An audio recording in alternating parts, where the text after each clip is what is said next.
Seja você mais uma vez bem-vindo ao nosso encontro semanal com o mundo dos negócios. Sempre com um convidado diferente, uma história diferente, para aumentar o seu repertório, o seu conhecimento, para você líder, para você empresário, para você entusiasta do mundo dos negócios e do empreendedorismo.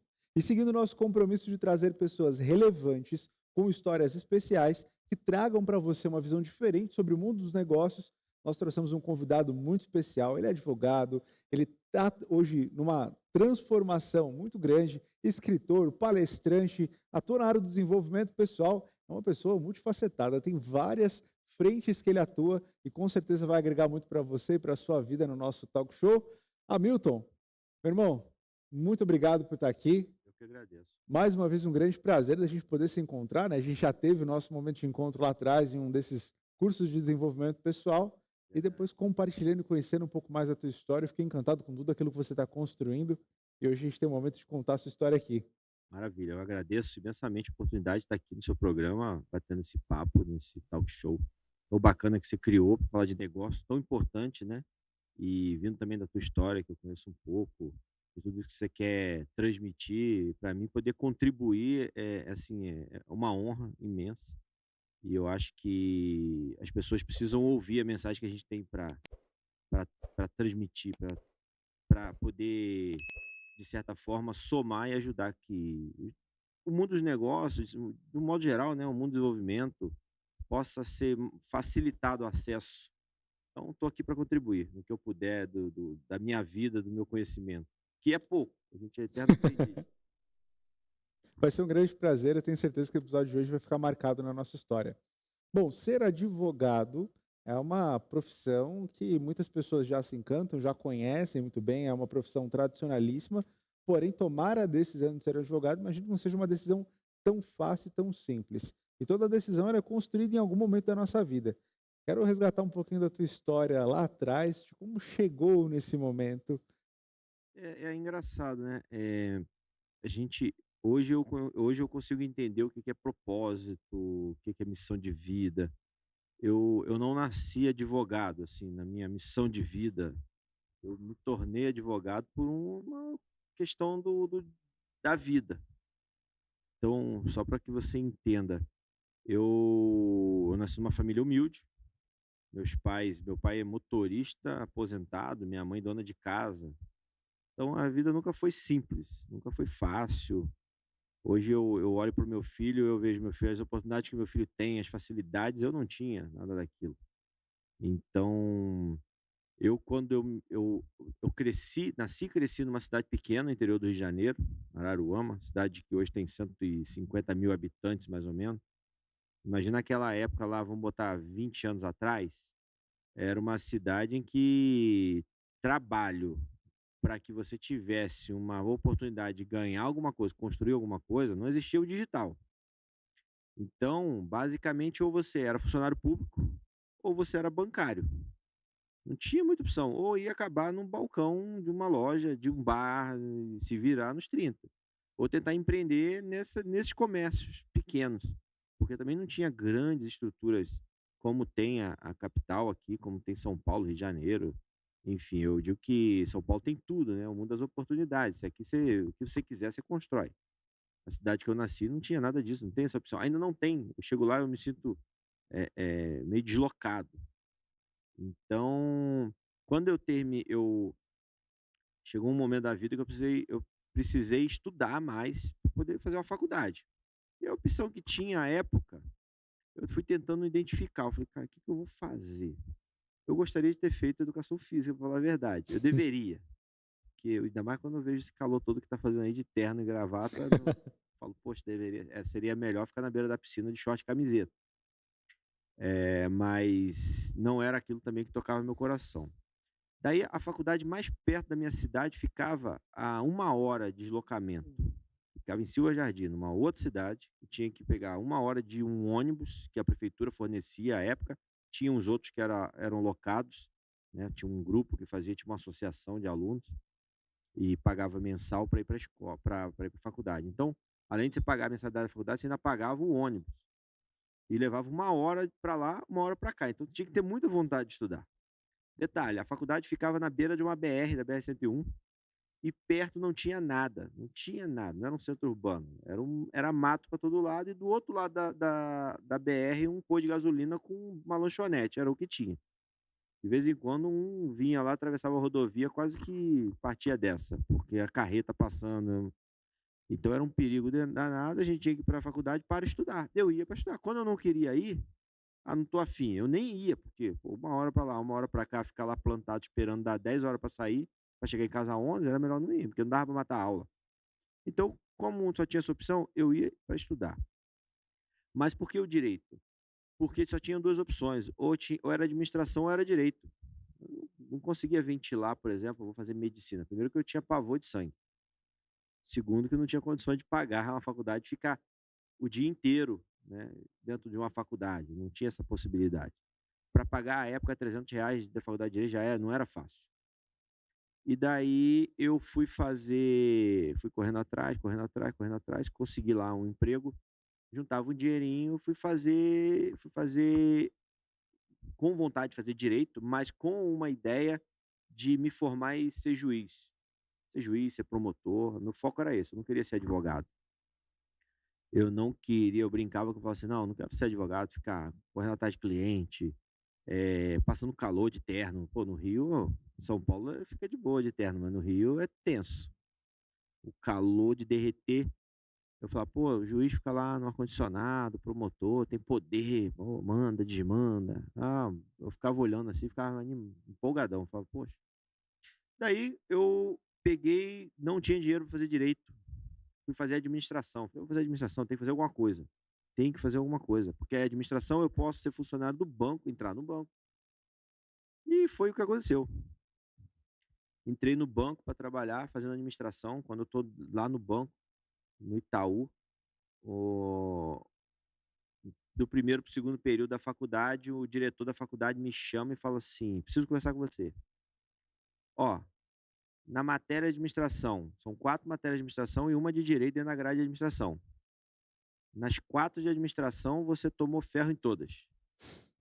Você tirou 10 na de direito, você está no curso errado". Falei: "Caramba, e agora?". E foi aqui, ó, introdução à administração, pau. Contabilidade um, pau. Não sei o quê, pô, você está no curso errado, você tem que fazer direito. Você está fazendo o quê? Não, o direito é mais caro, não dá para fazer. Não, vamos resolver isso. Aí ele foi e me deu uma bolsa. Ele me deu uma bolsa 50%, ficou até mais barato que a administração, eu migrei para administração, para direito, fui fazer direito. E daí me formei, gosto, aprendi com muita facilidade, direito é encantador, aprendi com muita facilidade, me formei, terminei a faculdade e fui estudar para fazer concurso. E estava quase passando nos concursos para magistratura, Ministério Público do Rio de Janeiro. Mas olha a ironia, eu falava assim: "Só quero fazer concurso para o Rio de Janeiro, não quero sair do Rio de Janeiro. Concurso para o Rio de Janeiro". E aí o concurso para o Rio de Janeiro eu fico muito resumido a alguns poucos concursos. E daí o que que acontece? O concurso travou, ficou uma confusão danada, um belo dia eu me deparo com uma mudança de vida completamente, eu casei, e a minha ex-mulher era de São Paulo e eu vim morar em São Paulo. Então o concurso que eu só faria para o Rio, eu acabei vindo parar em São Paulo, larguei o concurso, fui advogar, que eu ganhava mais dinheiro. A gente eu fiz uma conta muito rápida. Um juiz hoje ganha seus, vamos botar, uns 40.000 bruto, não, líquido, né? Uns 40.000 líquido. Eu fecho um contrato 3 vezes isso de um cliente só, por mês, por semana. Então era naquela, eu fazendo essa conta, quando eu mudei para que eu estava com o escritório estruturado com a minha mulher e tal, eu falava: "Cara, não quero ser juiz mais não". E era até engraçado, eu ia advogar no interior de São Paulo, às vezes alguma causa da capital, da que o cliente, né, cliente ia tocar, eu ia tocar o estado, o cliente político, e tinha que ir numa audiência no interior. O juiz e promotor ficava puta da vida, saber que veio um advogado da capital que estava ganhando 10 vezes o que ele ganha para estar ali fazer uma audiência. É, eles não gostavam. Tipo, pô, ainda vem intimidar. Por quê? Porque a gente chegava com independência, não tenho medo. Se tiver que debater, enfim. Mas se você falar assim: "Você é apaixonado pelo direito?". Não, não sou, eu gosto, eu acho que é necessário, mas eu sou apaixonado por gente. E aí, quando a gente vai falar de negócios, eu me descobri dentro da advocacia, depois de um tempo, eu me descobri dentro da advocacia como um solucionador de problemas, porque chegou um momento que todo mundo me procurava para resolver alguma coisa. Eu deixei de ser um especialista numa determinada área para ser especialista em qualquer coisa. Então, como eu advogo, eu passei a advogar, eu virei especialista em direito eleitoral, político e administrativo. Eu brinco que eu sou o cara que cuido do político antes do mandato e posso cuidar depois do mandato. Não pode, claro, ter a sequência, senão dá improbidade administrativa, mas se ele tiver no mandato, quiser me contratar para defender uma improbidade, por exemplo, eu cuido. Se ele for candidato, eu cuido. Se ele for pré-candidato, eu cuido. Eu cuido do eleitoral e cuido do administrativo, assim como da questão de gestão pública também. E isso me deu um leque muito grande de conhecimento, de estar no meio político, de entender como funcionam as coisas, como funciona a gestão pública, como que a administração pública funciona, como que funciona o poder judiciário, o poder executivo, o legislativo, tramitação legislativa. Então você acaba ficando um especialista no funcionamento da estrutura do Estado, em qualquer nível, municipal, estadual, federal. E por ter esse nível de relacionamento, de conhecimento, de advogar para prefeito daqui, prefeito dali, deputado, tal, fiz a campanha de 2018 do ex-presidente Bolsonaro. Enfim, deixando claro que eu sempre deixo muito claro, eu não misturo o advogado com a questão política pessoal, então não levanto bandeira. Poucas pessoas sabem quem eu votei naquela época, se eu votei nele ou não votei, eu nem falo. E depois eu mudei, eu saí, né, ele foi para o governo, eu saí de perto por questões pessoais que eu fui advogar em outras demandas. Nas eleições seguintes já não estava no mesmo grupo, já estava no grupo oposto, como advogado. 2022 como candidato, resolvi me aventurar na política por uma questão de propósito que surgiu. Mas nesse meio do caminho, por ter essas relações, as pessoas começaram a me procurar para resolver qualquer coisa, em qualquer lugar.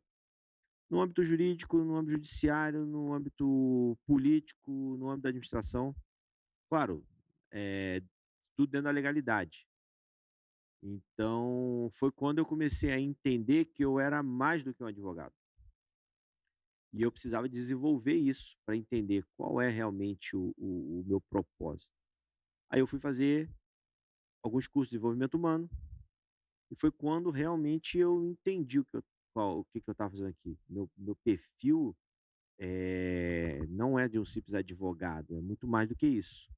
Até chegar ao ápice de uma coisa que aquela hora que você se conecta consigo mesmo, né, de entender assim: "Não, qual é meu dom?". Meu dom é relacionamento, é pessoa, é gente.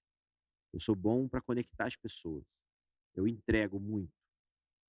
Tem cliente meu que às vezes não me conta ex-cliente que não me contratou depois para determinada coisa, mas quando ele precisa falar com alguém, ele me manda uma mensagem. E eu ainda falo assim: "Cara de pau, né, mas tá valendo". Aí eu pego: "Não, tá aí, fala com fulano, vou ver com ele se ele atende, se não atende". E eu percebi que eu poderia fazer disso um negócio, não cobrando para conectar as pessoas, mas criando uma forma de mostrar como é possível fazer isso, replicar isso. Daí, como você disse, né, eu comecei numa mudança mais focada na questão de negócio especificamente, business. Quando você, na função que você exerce, né, o advogado ele tem algumas determinações e algumas demandas específicas que ele naturalmente pode se concentrar apenas em ser um especialista nessa demanda e esquecer todo o resto.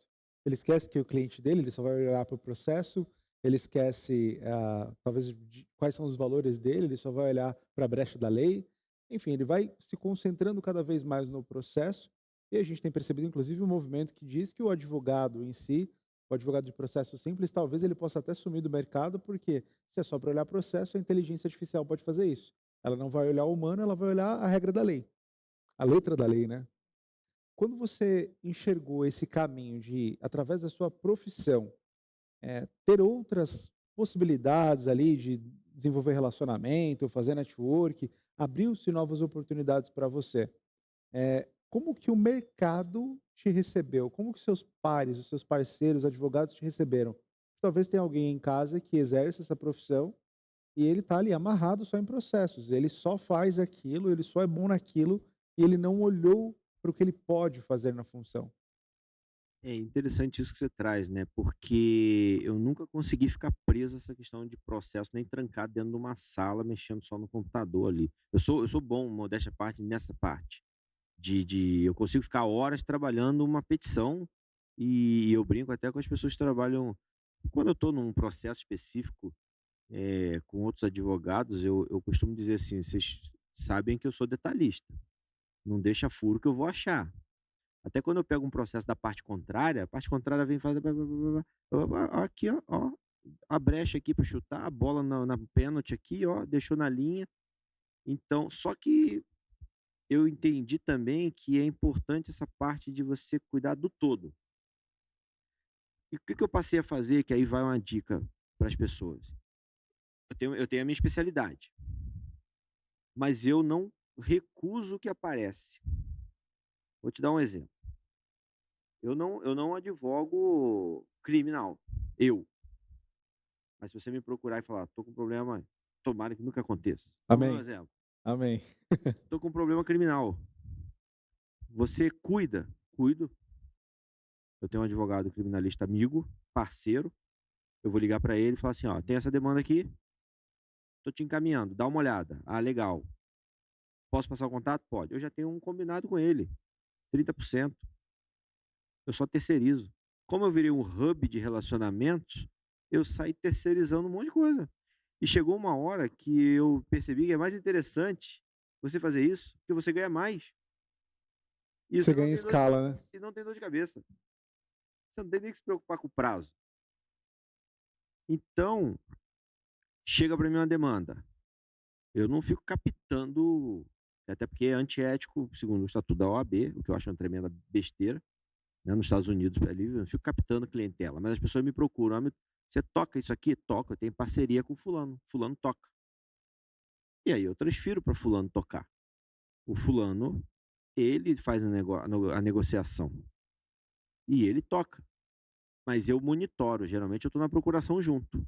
Eu acompanho, eu sou advogado junto. Se precisar que eu faça uma audiência, eu faço. Se precisar reunião, eu participo. Da mesma forma outras áreas, sei lá, família. Muita gente: "Ah, doutor, você toca família?". Toco. Eu tenho uma pessoa que cuida disso. Eu faço a ponte, a pessoa cuida, faz o mesmo sistema. Por quê? Principalmente porque a área eleitoral, política eleitoral, é sazonal. É muito sazonal e muito específica, ela é muito nichada. Então você fala, se não fosse o digital, você falaria com um número muito restrito, você teria que ter um campo muito, assim, você teria que caminhar muito para chegar em muita gente. Porque são demandas específicas, esporádicas e muito restritas ao âmbito da eleição, aos anos eleitorais. As pessoas se preocupam com o eleitoral, o direito eleitoral, quando está na eleição, ou quando está com BO pós-eleição. Aí eles: "Opa, preciso de um advogado especialista". Muitas das vezes também pega um parente para fazer, o primo vai cuidar de graça para ajudar. Aí chega lá o problema que era um probleminha, vira um problemão. Eu brinco que era uma verruga, virou um câncer. Aí o cara já está em estágio terminal, ele vem chorando. Aí você tem que dar notícia triste muitas vezes, que é triste até pra gente, né. Porra, infelizmente o paciente aí não tem Já foi, solução. né? Não dá para vender fumaça para o cara: "Não, vou resolver", e ficar enrolando com o paciente lá na maca, bota soro, tira soro, não dá para fazer isso. Então tem coisa que você nem pode tocar, você vai falar assim: "Não, nem dá, esquece, isso aí é causa perdida". E eu também tenho muito cuidado com algumas coisas, por exemplo, aventura jurídica eu não embarco. O que que é uma aventura jurídica? Às vezes o cliente, quer criar uma tese mirabolante pra uma coisa que só tem funcionamento na cabeça dele. Eu olho e falo: "Ixi, tá maluco, isso aqui é doideira, nem quero, nem chego perto". Ou então, o cliente é muito aguerrido: eu quero entrar com a medida X, eu quero processar o juiz, o promotor". Falei: "Não, tá maluco. Você é um cliente, eu preciso lidar com esse povo aí um tempão, depois eu volto e você, você". Eu tô com um carimbo na testa, assim, ó. E porque tudo eu aprendi que tudo é relacionamento também, então quando você cria um ambiente em que você é bem recebido em qualquer lugar, você tem que criar um ambiente de diplomacia. Então, eu tento ser o máximo diplomata possível onde eu vou. Então eu vou às vezes até para acalmar, apagar incêndio. "Ó, o fulano é muito aguerrido, vamos resolver isso aqui". E aí uma das coisas também, quando eu entendi que eu sou um cara que eu dialogo com qualquer um, eu brinco muito e falo isso, eu sento com o meu pior inimigo, eu não tenho. Eu digo para as pessoas o seguinte: "Ó, se você encontrar uma pessoa que fale mal de mim, que não gosta de mim, que chegue para você e fala: 'Não, gosto de fulano', você traz para me apresentar, porque eu não sei quem é". Eu não tenho um inimigo, assim, porque as pessoas: pô, fulano não gosta de mim", não sei por quê, porque talvez não me conheça. Porque eu tento criar amizade em todo lugar que eu vou. Mas até se eu tivesse esse pior inimigo, eu sento para conversar também. Eu sou o cara de compor, vamos compor? Eu cedo um pouquinho, você cede um pouquinho? E aí quando eu entendi isso, eu também coloquei isso no jogo. De que forma? Às vezes o cliente precisa que entre alguém no cenário que possa dialogar. Eu tenho uma situação recente na minha mão sobre isso. O cliente respondendo por improbidade administrativa, ele quer limpar o nome dele, Ministério Público fritando, mas tem uma tese que veio com a nova lei de improbidade, que é do acordo de não persecução, que tinha no criminal, agora tem no civil. O que, que é isso? Ele negocia com o Ministério Público, paga uma prenda, vai pagar uma multa lá, que ele vai combinar o valor da multa. Se o Ministério Público entender que a multa satisfaz, não é para o Ministério Público a multa vai para o governo, vai para o cofre público e tal. Mas se o Ministério Público entendeu, não, razoável a multa pelo que ele está propondo para tirar o processo legal. Fechou. Só que muitas das vezes, o cliente não tem como fazer esse jogo, esse meio de campo, de ir até lá, quem que ele procura, aonde que ele vai, com quem que ele fala, como que ele faz, para também não entregar o jogo de carta marcada direto, né? Chegar no processo e falar: "Tô ofertando tal", e depois não dá para voltar para trás, porque tem que ser um acordo, tem que Com ser certeza.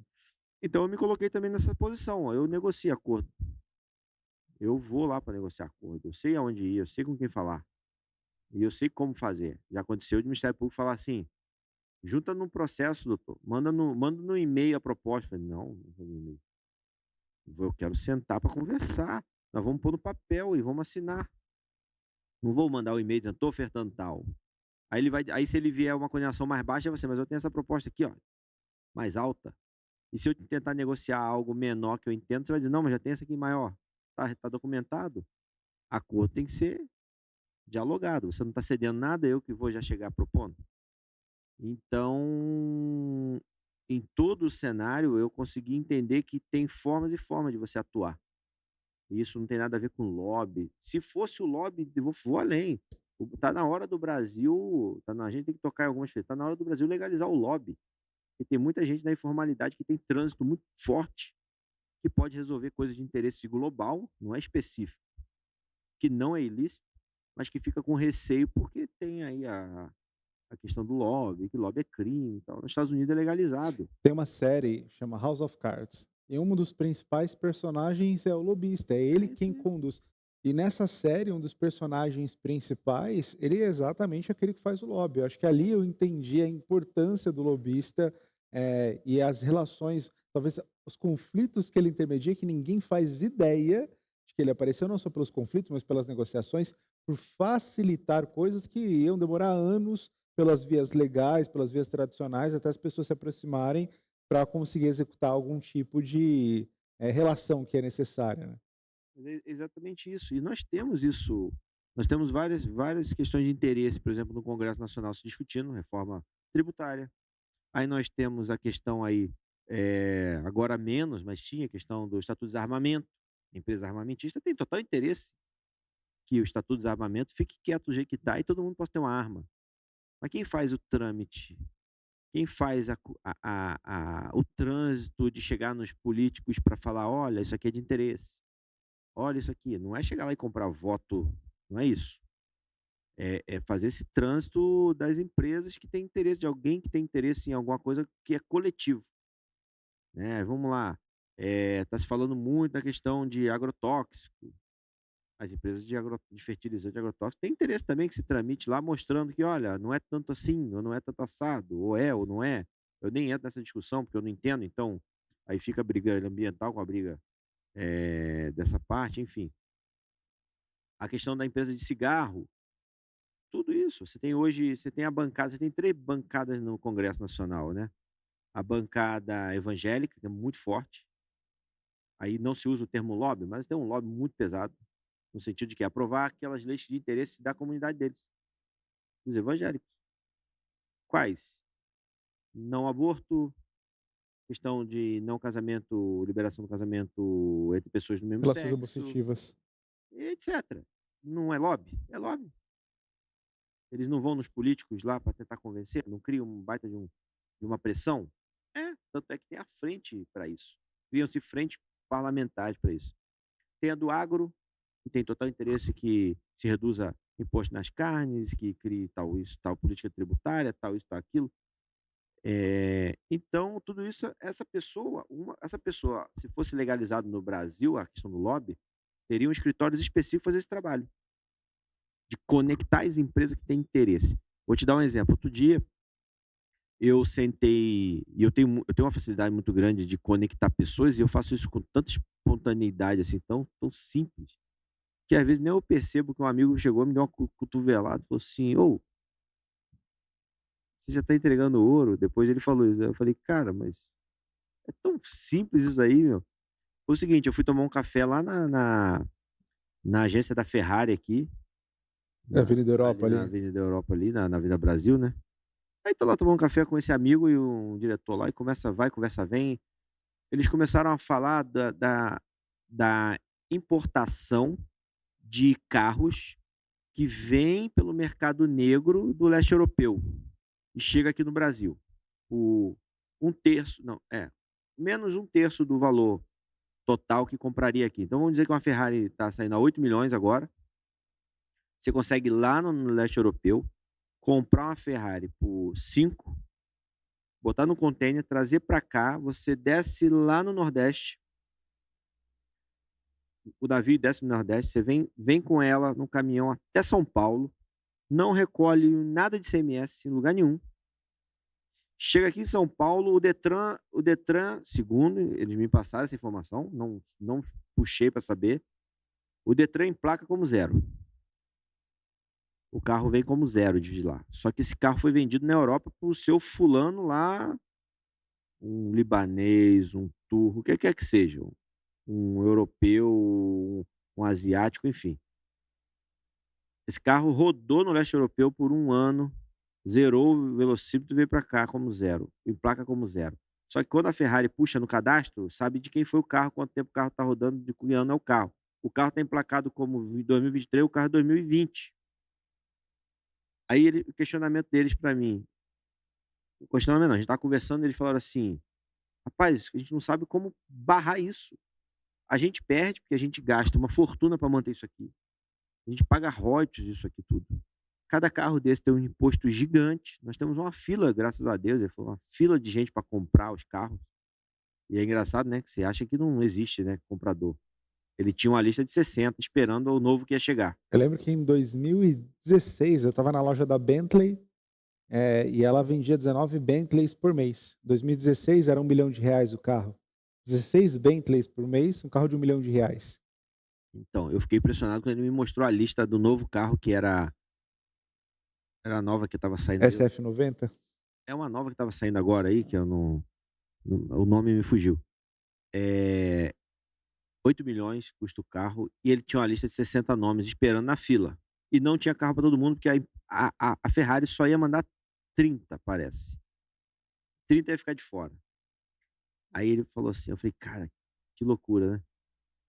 E aí foi quando ele falou assim: Desses 30 que ficarem de fora, eu garanto que alguns aqui vão no mercado negro e vão comprar lá e vão trazer para cá". O que que ocorre com essas pessoas? As pessoas sabem que está comprando fora da legalidade Ferrari, não é fora da legalidade, que compra o carro e traz e paga o imposto de quando entra no Brasil, vai pagar o de importação. Não paga o ICMS quando desce, né, de um estado para o outro, ele emplaca lá no Nordeste e traz para cá. E qual é o problema? No ambiente Ferrari, ele não tem nenhum atendimento, tem serviço zero, não tem direito a nada. O carro chega aqui como se tivesse comprado no camelô. Se quebrar, fica quebrado. Stradale agradece, né? Apesar que Stradale ainda Aí eles até falaram: "Ah, tem agora umas empresas aí que atende, beleza, direito dele lá, mas o cliente Ferrari, que é cliente Ferrari, sabe que não tá amparado". E já aconteceu do carro do fulano quebrar ali na esquina, na Rebouças, ele ligar pedindo um reboque, ligou pra cá, a gente falou: "Mas que carro?". "Ah, o carro tal". "Não, esse carro não é nosso". "Mas como não pode?". "Não, o senhor não comprou com a gente". "Ah, mas eu sempre comprei carro aí". "É, mas esse não". Aí confusão vai, confusão vem, e o cara teve que se virar: "Mas eu posso pagar chamar um reboque e mandar levar para aí?". "Nem podemos receber, é uma norma da empresa". "Aonde que eu levo?". "Não sei". A resposta que ele e daí, ele virou para mim e falou assim: "Cara, a gente não sabe como resolver isso. A gente tá perdendo uma fortuna e o governo tá perdendo uma fortuna em ICMS". Eu falei: "Cara, eu sei como resolver". "O como?". "Falando com o governo". Aí ele falou assim: "A gente não sabe como fazer".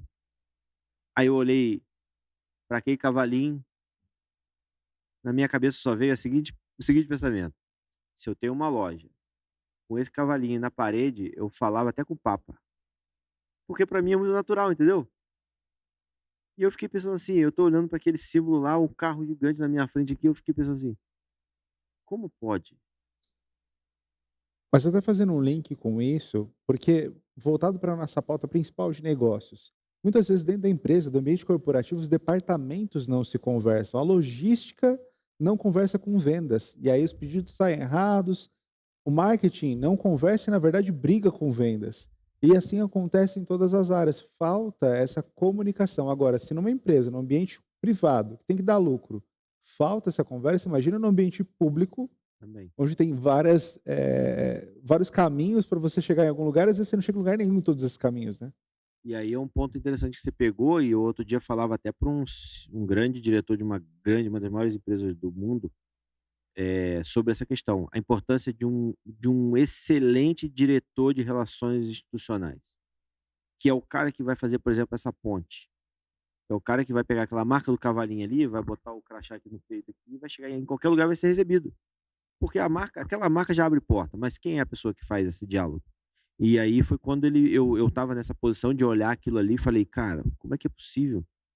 Em 2 minutos eu dei um telefonema, e depois ficou-se de conversar para marcar uma agenda para o governo federal receber eles. Nada ilícito, nada irregular, receber no seguinte sentido: "Olha, nós temos esse problema aqui, é um problema grave, mas a gente precisa que o Congresso ou o governo crie uma regulação que proíba que o Detran emplaque, que proíba que haja o desembaraço no porto desse tipo de veículo, ou se for desembaraçado tem que verificar a questão de ICMS, porque está havendo uma perda gigante". E é perda de recursos para o governo, tanto a União quanto os governos estaduais, que passa-se, circulação dessa mercadoria, né, enfim. E, então assim, você vê como que funcionam as coisas, né, dentro desse ambiente de relacionamento, de conexão, de negócio, de solução. Eu estava numa situação ali totalmente aleatória, mas eu tinha a solução. E esse meio de campo, né, que muita gente pode falar: "Ah, isso é lobby?". Não, isso não é lobby, né. Você soluciona problemas, né, muitas das vezes, você traz solução. Você é um diretor de relações institucionais, vamos dizer assim, de governamentais institucionais. A maioria das empresas tem, mas muitas das vezes, acho que eu conheci em algumas situações, não tem isso tão efetivo, de ter, diálogo com tudo. E foi quando, aí voltando na minha questão específica, foi quando eu entendi que isso é possível, que isso seja um negócio, uma consultoria. E eu comecei a me posicionar como a pessoa que resolve problemas. Eu criei até um slogan: "Eu conecto você com pessoas e soluções". Porque as pessoas também me procuram e falam assim: "Amigo, você conhece fulano? Você conhece todo mundo? Eu preciso falar com fulano". Toda hora. Já teve diretor da Fiesp que me ligou, se eu conseguia falar com alguém que ele precisava falar, e eu tinha o contato. E para minha pra minha sorte, eu tinha o contato dessa pessoa. Falei: "Tem". Falou: "Nossa, você conhece todo mundo". E aí a coisa vai correndo. Até que eu, não só nessa parte, né, eu entendi que não é só isso, né, que tem uma questão aí de network, relação interpessoal. como se conecta. Não é só, cheguei lá, eu bato na porta, sou recebido, ou eu bato na porta e vou lá, eu sei o departamento que eu bato na porta. Não, como que você conecta com essas pessoas? Como que você cria? Até eu estava vendo uma palestra esses dias na área de desenvolvimento, a pessoa falando: "O mais importante de tudo hoje no meio dos negócios é network, é relacionamento, são as pessoas que vão te conectar com as coisas, com aquilo que você precisa, com as soluções". E quando eu entendi que eu tinha isso como natural, É uma como uma habilidade. habilidade muito natural, eu falei: "Cara, eu não preciso disso para tudo, não preciso". É porque é tão natural que, assim, eu nem fico monetizando essas coisas. Eu conheço fulano, então eu vou vender fulano para ciclano, eu vou não, não é isso. Eu conheço, crio amizade, crio relacionamento, é tão natural e é tão transparente e verdadeiro que as pessoas sabem com quem elas estão lidando. Então elas sabem que, assim, não é um interesseiro. E aí eu comecei a entender o que gira em torno dessa questão de conexão, de network. E tem algumas características que te conectam mais e outras que te repelem. Então, ser verdadeiro é uma delas, ser transparente, ser interessado e não interesseiro. Quando você vai se conectar com as pessoas, você tem que ser interessado no que a pessoa tem para falar. Você tem que ser interessante, não ser interesseiro. Às vezes a pessoa pode te dar o mundo. A pessoa, às vezes, já sentei em mesa que ali, se contasse, dava metade do PIB. Mas você vai ficar, não dá para ficar, ó, pô, fulano, fulano, fulano. Não. Quem são as pessoas que tá por trás desse poder todo? Que tem aquela pessoa? Quais são as vulnerabilidades, fragilidades? Se põe vulnerável muitas das vezes, né? A Brené Brown fala muito disso, e é uma verdade. Quando você se mostra ser humano vulnerável, a pessoa tende a ser vulnerável. Quando você não chega querendo ser aquilo que você não é, né, muita gente tenta vestir uma máscara. Eu já vi muito vai acontecer uma reunião específica num âmbito de negócio muito pesado, muito forte, e a pessoa se prepara, melhor roupa, melhor, claro, tudo está dentro do ambiente, faz parte. E a pessoa tem uma postura totalmente diferente, parece um robô. E aí você vê que a pessoa é um robô, ela criou um personagem, ela senta ali, ela é um personagem, só que fica tão personagem que dá para perceber que não é real, não é autêntico, não é ela. E isso acaba não conectando, serve para aquele momento ali. Gatilhos mentais, muita gente usa, acho legal, é legal. Mas quando você não domina muito a técnica dos gatilhos, você também a pessoa percebe, né? Criação de rapport, tudo isso está relacionado a essa questão de conexão, de negócio, tem que ser sutil, porque também se você ficar tentando forçar, a pessoa percebe, aí desconecta. E aí qual é a o que que eu costumo falar para as pessoas, a minha dica? Seja natural. Naturalidade, autenticidade, humildade conecta mais qualquer coisa. Não teve o maior exemplo que o mundo já teve disso que eu estou falando foi Jesus. Ele desagradou muita gente, a gente sabe disso, mas ele se conectou com a maior parte da população ali que estava próximo dele. Esse é um ponto que eu queria trazer para a nossa conversa, porque a gente está num ambiente, numa região, que o network se tornou uma ferramenta muito importante. As pessoas aprenderam sobre network e aqui em Alphaville, o tempo todo a gente tem eventos de network, inclusive o espaço que nós estamos tem eventos de network, mas as pessoas muitas vezes usam desse suposto network como uma ferramenta para se autopromover, falar: "Eu conheço tal pessoa, eu tenho essa conexão".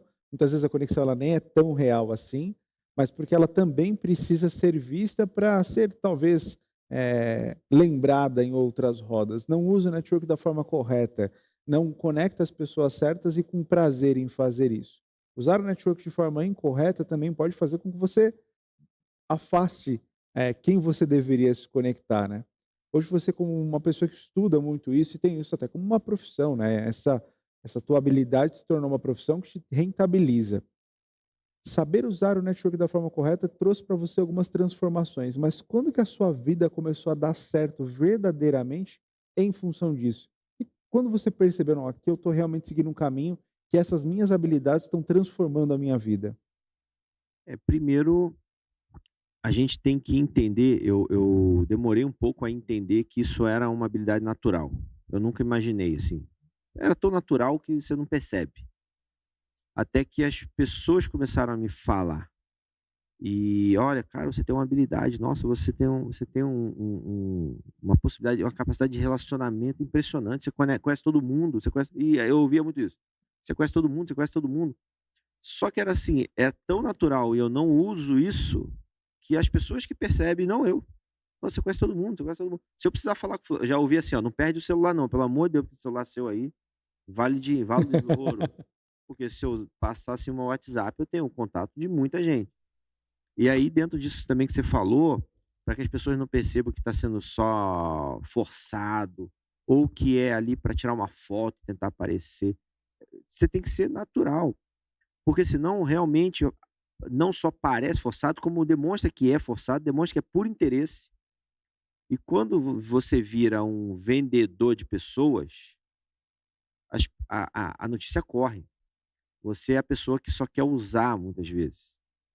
Então, se aí a gente vai lá beber lá na água, né, os livros são muito importantes. Tem um livro muito interessante chamado Dar e Receber.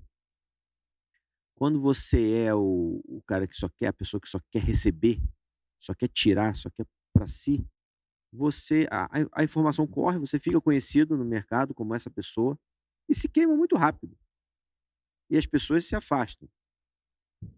Quando você é uma pessoa que você é um doador, aí também você não pode ser só doador que não saiba receber também, né? O livro fala muito disso, você tem que ser o doador que sabe receber. Esse é o que prospera, porque ele doa desinteressado, ele quer ajudar. Então vamos trazendo para o meu ambiente, por exemplo, eu conheço muita gente, mas eu não fico monetizando. Por exemplo, se eu chegar aqui para você, eu sei que você tem aqui um podcast sobre negócio, legal, eu conheço pessoas interessantes no mundo dos negócios que eu posso chegar e falar assim: "Pô, você não quer entrevistar fulano? Vamos combinar aqui, quanto você me paga?". Vai ter gente que vai fazer isso contigo. Não é meu perfil. Eu quero ajudar, eu quero somar, todo mundo ganha. E quando o ganho não é aqui, o universo te devolve em N coisas. Ser abundante é isso, é estar sempre servir desinteressado no que vem agora. O universo vai te devolver lá na frente. Então, qual é meu perfil? Pô, se eu puder te ajudar, eu vou te ajudar, que legal, você é um cara, pô, bacana. Eu conheço fulano, será que você não quer trazer fulano no seu podcast? Às vezes até eu ofereço. Aí tem gente que vai me perguntar assim: "O que que eu ganho com isso? Estou perdendo tempo". Não, não estou perdendo tempo, eu estou ajudando uma pessoa e estou ajudando outra pessoa. E eu tenho um crédito com o universo, eu tenho um crédito com essas pessoas. Não é um crédito a se cobrar, não é um documento. Mas se eu tenho certeza que se amanhã ou depois eu precisar, elas vão lembrar. Aí dentro daquilo, quem não aparece não é lembrado também. E esses eventos são interessantes, mas também para as pessoas buscar informação, claro, se conectar, conhecer pessoas. É a forma de se acessar, de acessar pessoas que talvez não teriam acesso se não estivesse nesse ambiente. Mas eu tenho uma máxima que eu desconstruo um pouco essa questão da ambiência, que se fala muito em ambiência. Ah, estar num ambiente para você poder crescer, num ambiente de pessoas que são um outro nível acima do seu, para você conhecer outras pessoas, muito bacana, muito legal. Mas no que tange a questão de relacionamento, a dica que eu trago muito forte é: conecte-se com todo mundo que você puder. Seja, aquela pessoa que transmite alguma mensagem. As pessoas precisam ouvir alguma coisa.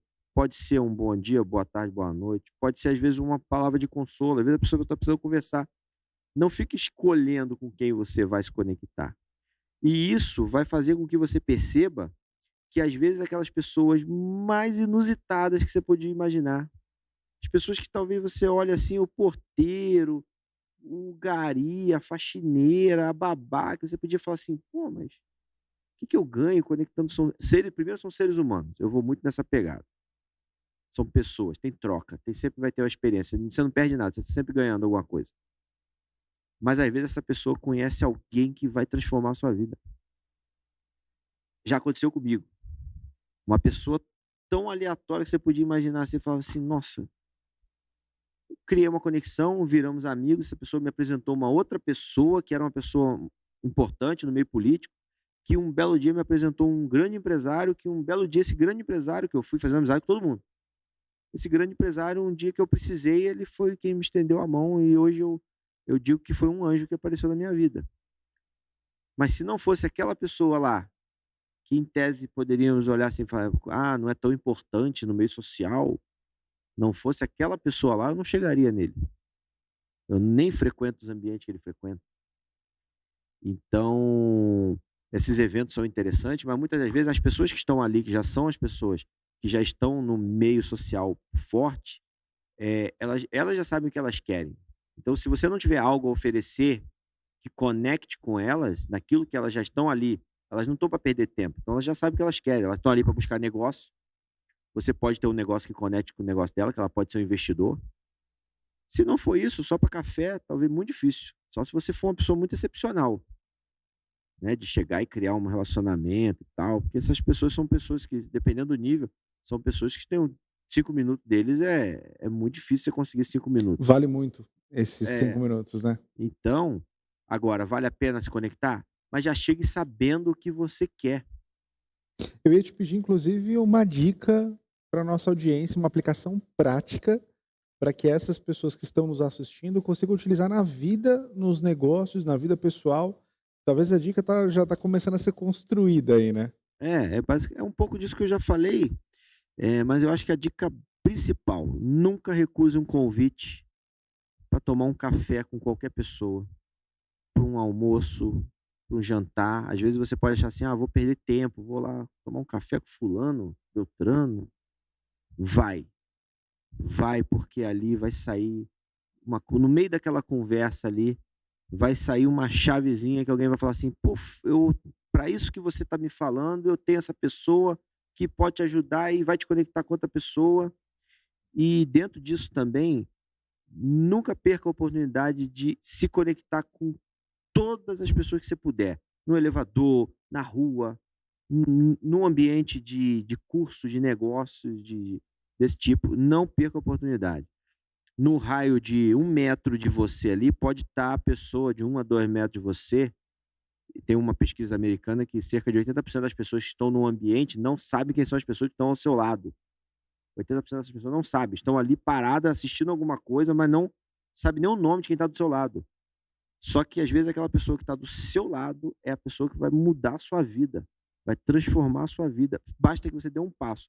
E aí eu faço um paralelo, né, com aquela imagem de Deus e Davi, né, pintada por Michelangelo, que o dedo de Davi, ele está com a falange dobrada, Deus está com o dedo esticado e depende de Davi esticar a mão, o dedo, né, é o livre-arbítrio de alcançar. E eu falo o seguinte: Deus vai colocar, Deus, o universo, seja aquilo que você acredita, vai colocar pessoas na sua vida, no seu caminho, para transformar a sua vida, para aquele propósito que você precisa, na vida da pessoa, na pessoa na sua. Ele vai colocar essas pessoas perto de você.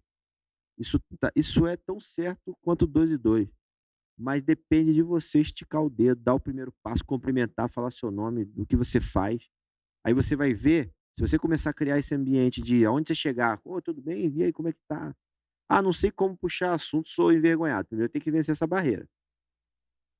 A minha dica é: ou faz psicó procura um psicólogo, faz um tratamento, alguma coisa assim, se for muito pesado. Segundo, lembre sempre, a pessoa não está nem aí para se você fala mal, fala feio ou tem o dente torto. Você tem que saber falar. Seja agradável. Pergunte o nome, nunca esqueça o nome da pessoa, repita o nome quantas vezes for. É a palavra mais doce que alguém pode ouvir. Uhum. Elogie sinceramente a pessoa. Elogie sincero. Não critique. Não critique. Nunca, por mais que você não concorde, não critique. Esteja presente. A pessoa está falando, esteja ali presente, ouvindo. Não fica. Eu era muito assim, ó, eu tive que me policiar e aprender muito. Não ficar. eh, eu ficava assim, a pessoa começava a falar e como eu era um pouco ansioso, eu já construía a resposta. Só que eu estou construindo a resposta, eu já me perdi do que a pessoa está falando. Quando a pessoa terminava de falar, eu já nem sabia o que ela estava falando mais. Mas eu já tinha a resposta para o começo da pergunta que ele soltou. E qual era o problema disso? Eu desconectava, porque ficava uma bagunça de informação. Eu tive que aprender o quê? Estar presente. Parar e só ouvir. Depois eu pensava o que eu ia responder. Às vezes precisava de uma pausa, mas eu ouvia. Escutativa, atenção. As pessoas precisam de atenção. As pessoas precisam de atenção, as pessoas gostam de ouvir o nome, as pessoas gostam de ser elogiadas sinceramente. Presença. Acho que essas dicas básicas. E em qualquer lugar, cumprimenta. Se, não sei como cumprimentar, não sei como falar. Fala do tempo. Tá chovendo? Entra no elevador? Nossa, vai dar um temporal, hein? Vai sair alguma coisa. A pessoa vai falar, é verdade. Pronto, já deu o gancho. É aí, poxa, esse tempo e amanhã como é que fica? Dali começa a falar de qualquer coisa, não, porque eu tenho que trabalhar. Já vai saber qual é a profissão da pessoa. Daqui a pouco já sabe que a pessoa gosta de atenção e gosta de ouvir. Se você dá abertura, a pessoa vai contar a vida dela desde que ela nasceu. E ali você pega gancho para qualquer coisa. Ah, eu não sei como fazer isso. Tá, beleza. Eu vou no ambiente da pessoa, no escritório. Como é que eu faço? Olha o ambiente. Você aprende que detalhes fazem toda a diferença. Você entrou no escritório da pessoa, olha em volta. Pô, a pessoa gosta de golfe, gosta de tênis, já tem gancho pro assunto. Gosta de futebol, capacete do Ayrton Senna. Opa. Ou tem foto de pescaria, vou falar. Ou então dá um Google antes. Se você já sabe que você vai encontrar com determinada pessoa importante, dá um Google antes, que o Google hoje entrega tudo da vida da pessoa. Você sabe tudo isso. Você já chega lá com o roteiro do que você pode falar. A pessoa gostou do assunto, você deu o gancho naquilo que ela gosta, você é interessante. Ela vai ficar interessada em falar mais. Ali você tem assunto para sair, como eu fui outro dia, e não levei nada na manga. Eu fui levar um livro para um desembargador, que já conhecia ele, amizade, já tínhamos assim, um relacionamento. Nem sabia que ele não sabia que ele jogava tênis, não sabia que ele jogava golfe. Conversa vai, conversa vem. Eu falei do golfe, ele falou do tênis. Eu nunca joguei tênis, mas estava jogando golfe. Saímos de lá com um combinado que nós vamos jogar golfe junto. E foi tão natural assim, que isso foi surgindo. O assunto principal, que era direito, nós nem falamos. Então a gente tem que saber o que a pessoa quer, o que a pessoa quer falar. E deixa ela falar. Acho que é isso. Essas são dicas extremamente valiosas, ainda mais partindo do princípio do que nós falamos aqui. Seu negócio é feito por pessoas e pessoas precisam exatamente disso que o Hamilton trouxe para a gente aqui. Atenção, se sentirem amparadas, conectadas. Você é empresário que tem uma empresa formada por pessoas. Quanto tempo você tem dedicado do seu tempo para investir tempo na pessoa que faz o seu tempo se multiplicar? Ou seja, as pessoas que estão trabalhando para você hoje. Se boa parte do seu tempo está sendo investido em atividades operacionais e menos com pessoas, seu tempo não vai ser multiplicado. Pelo contrário, você vai ter menos tempo, você está resolvendo problemas pela falta de atenção que você dá para as pessoas, para os processos e para o seu negócio. Então, invista tempo em quem multiplica o seu tempo, invista tempo nas pessoas e pega essas dicas que o Hamilton trouxe para a gente aqui, para sentar com o seu time, sentar com o seu colaborador e aprender a se conectar verdadeiramente, ser interessante para o seu colaborador, a ponto de ele estar interessado pela sua história, a história do seu negócio e vestir a camisa da sua empresa. Se você gostou dessa entrevista, eu recomendo você fortemente a se inscrever no nosso canal, que aqui é um conteúdo de alto valor. Nós somos a melhor vitrine de negócio do YouTube e sempre o nosso compromisso é trazer pessoas de alto nível para ajudar você a entender mais sobre a sua vida, os seus negócios, o seu ambiente e como transformar a sua vida em uma vida mais abundante e próspera. Não só a sua, mas a do seu time. Deixe seu comentário aqui embaixo, talvez com o seu comentário, a conexão que você vai fazer através do seu comentário pode também transformar a sua vida e a sua história. Se você quiser conhecer o nosso ambiente aqui da Náutica Digital, nós estamos em Alphaville. Aqui é um espaço de multi-eventos, mais de 100 pessoas sentadas, sala de podcast, formato de talk show, que é o nosso programa, nosso talk show. Tem muita coisa para você conhecer aqui. Se você quiser ser um dos nossos patrocinadores, assim como a Náutica Digital, e aparecer na nossa vitrine, fale com a nossa equipe comercial para conhecer as cotas de patrocínio do Negócios em Foco. O que eu te garanto é que, por mais que nós não tenhamos a pretensão de ser o maior canal do YouTube, nós seremos a melhor vitrine de negócios, porque quem assiste o nosso programa são pessoas dedicadas a transformar a sua vida. Hamilton, antes de encerrar esse episódio, eu não posso, além de, claro, te agradecer muito por estar aqui. Eu sei que tua agenda é extremamente disputada. Você é uma das pessoas que eu me conectei num curso de desenvolvimento pessoal e eu honro a tua história, honro a tua vida. Você é realmente uma pessoa diferente das que eu já tive a oportunidade de conhecer.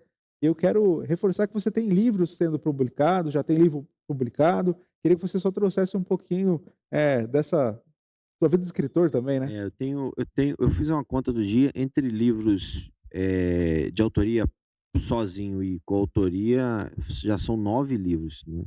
Nesse tempo aí, mas direito eleitoral, político e tal. Agora eu estou lançando e-books na área de direito eleitoral. Vou lançar um de comportamento político, desenvolvimento na área política, para falar de comportamento humano, o que é ser um político, o que é ser um candidato, qual é a persona, enfim. E estou começando a rascunhar estou já começando a avançar e um na área de conexões, de relacionamentos, network. Estou decidindo a questão do nome, queria muito usar o poder da conexão, mas eu acho que já existe, então, porque eu acredito muito nesse negócio do poder das conexões, né? Mas basicamente é esse livro, a previsão para 2023 desse de network. Então, por enquanto, essas dicas da parte de network vai ficar resumido às palestras que eu vou dar, e eu criei recente uma mentoria para isso. Eu criei o método Access para falar disso. Eu usei esse termo Access, né, que vem de acesso. Meu inglês não é tão bom assim, mas enfim. Porque eu acredito muito que tudo isso te leva a acessar alguma coisa, alguém, alguma missão, algum propósito, e daí esse nome, e é uma mentoria que a gente está terminando de desenvolver. Vai sair um e-book também sobre isso, com 10 dicas rápidas de como criar uma rede de relacionamentos, criar e manter uma rede de relacionamentos. E aí, só para finalizar, mais uma dica, né? Mantenha sempre contato com essas pessoas. Crie uma forma de estar sempre tendo tempo útil. Se não é para tomar um café, é responder uma mensagem, mandar uma mensagem, como é que tá tudo bem? E aí, não dá para ficar só naquela coisa de bom dia, boa tarde, bom dia, boa tarde, senão você fica um robô de WhatsApp, não funciona. Mas assim, e no geral, a gente de fato, como você falou, né, a gente se conectou num curso, criamos um relacionamento ali, um bate-papo, já tínhamos amigos em comum. Inclusive, mandar um abraço pro Donete, né? Rodolfo Donete. Eu ia falar que ele é prefeito de Santo André. Vai chegar, vai ser o prefeito. E já tínhamos em comum, e você vê como é que são as coisas, né? Ó, já conheço, pô, que legal, manda mensagem e tal. E disso aí, o Donete, se você me perguntar como eu conheci o Donete, eu não lembro. Eu não lembro. Numa palestra que eu devo ter dado em algum lugar, ficamos amigos, viramos amigos de WhatsApp. Eu respondia sempre. Na eleição de 20, ele me chamou para ajudar na campanha lá, no partido. Fui, toquei com ele, ficamos mais próximos. E é isso. E sempre que ele manda mensagem, ele some, desaparece. Depois ele lembra que eu que estou devendo o café. Ele fala: você? Eu falei: você não me chamou? Cadê? Então, mas a gente está sempre conectado, sempre respondendo. E é ser assim, natural e seguindo. Então, para mim, da mesma forma, honro e respeito sua história, foi uma honra enorme te conhecer. Você é um cara fantástico, e eu tenho certeza que o podcast Negócios em Foco e os seus projetos nessa área, assim, que você tá mais focado agora vai decolar. O canal já é um sucesso. Daqui a pouco, chegando as pessoas, você vai ver que as pessoas certas vão chegar para aquela coisa, né? Eu não sou cristão fervoroso, não sou evangélico, não sou nada, mas eu acredito muito em Deus, acredito muito que tudo tem um porquê, tudo tem um propósito. Eu aprendi uma coisa na minha vida: bota o pé que ele põe o chão e vai embora. E assim as coisas vão seguindo, e aí as pessoas certas vão chegando também. Aí é a minha praia. As pessoas vão chegando, mas você tem que dar o passo. Faça a tua parte, tem bom ânimo, eu te ajudarei. É isso. É isso. E eu te agradeço a oportunidade de estar aqui. Não podia deixar de vir, estava na correria, estrada, viagem, mas estou aqui. Estou ainda com 20% de carga na bateria. Não, renova essa carga aí que você vai sentar aqui muitas outras vezes. A gente tem muitas conexões para fazer, muita história para contar. Meu irmão, muito obrigado. Obrigado, de verdade. Eu que agradeço. Foi um prazer enorme e estou sempre à disposição, nas minhas redes, no telefone, no WhatsApp. Eu brinco que um grande problema do defeito que eu tenho desse negócio de relacionamento é que eu dou o WhatsApp para todo mundo. E depois eu não consigo dar conta. Desde domingo à noite tem gente mandando mensagem para falar de processo, para falar de não sei o quê, para falar. E eu, nossa senhora. Mas enfim, mas a gente é bom que a gente vai.